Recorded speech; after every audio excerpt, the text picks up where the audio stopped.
Hello everyone, I am Walina Denard, the owner of Life and Money. Welcome to my channel and to the very first blog episode of Finding the Balance.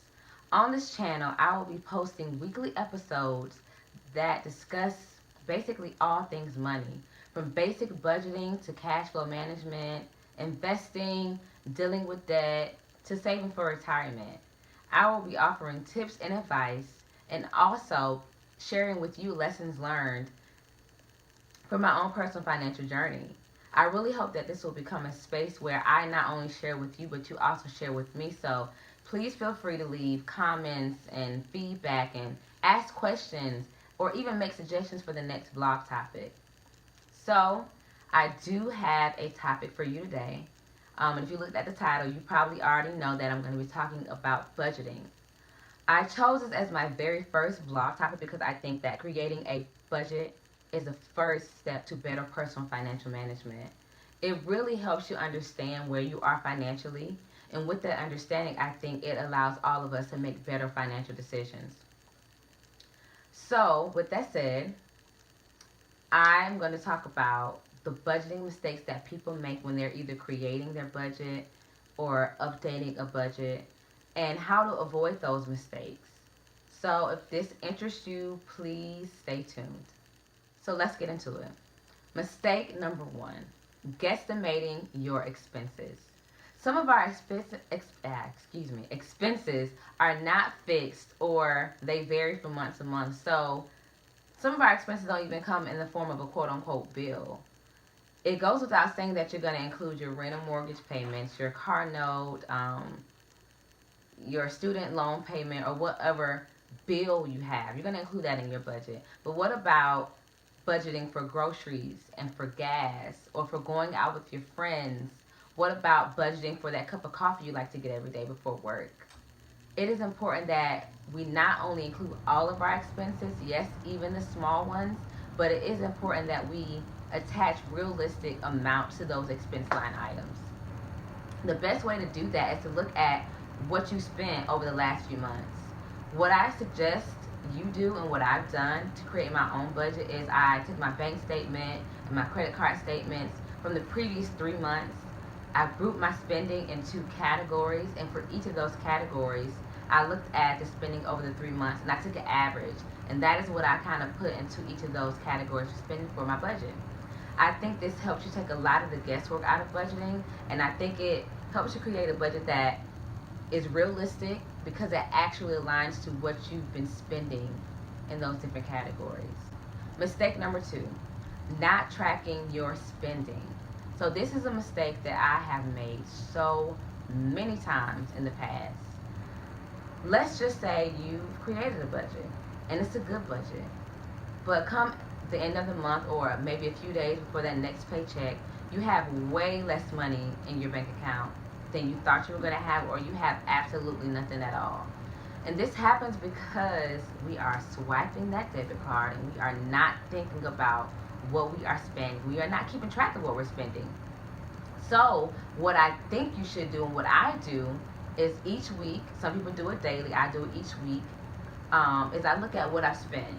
And in those areas where I may have overspent, I kind of make adjustments. So I pull back in that particular area, say dining out.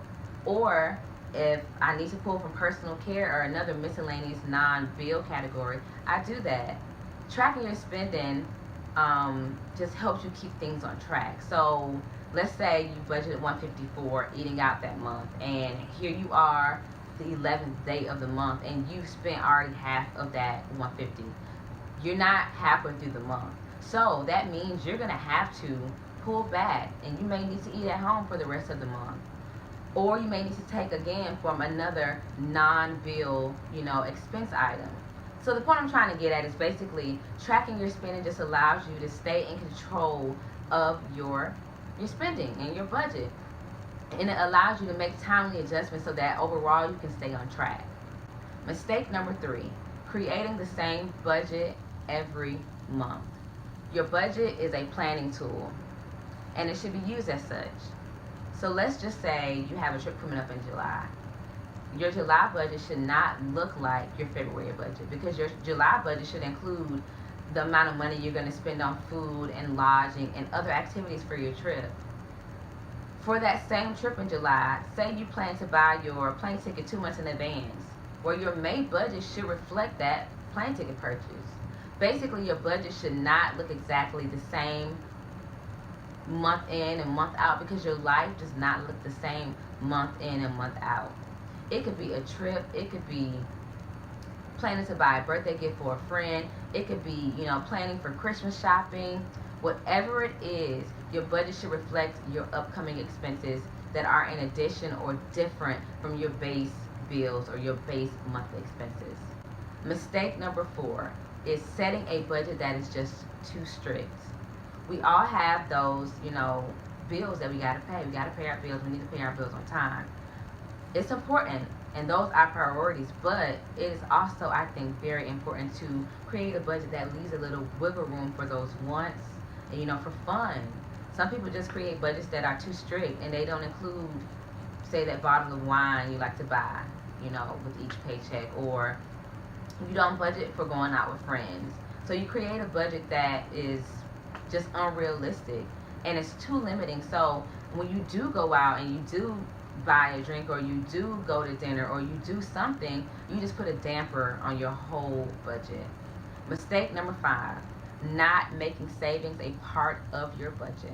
Although this is the last point, I think it's probably the most important of them all, because you should pay yourself first.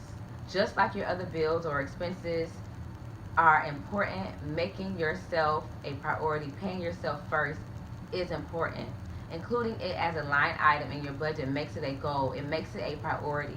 Planning to save makes the action of saving more real. I think it makes you more likely to save when you actually include it in your budget.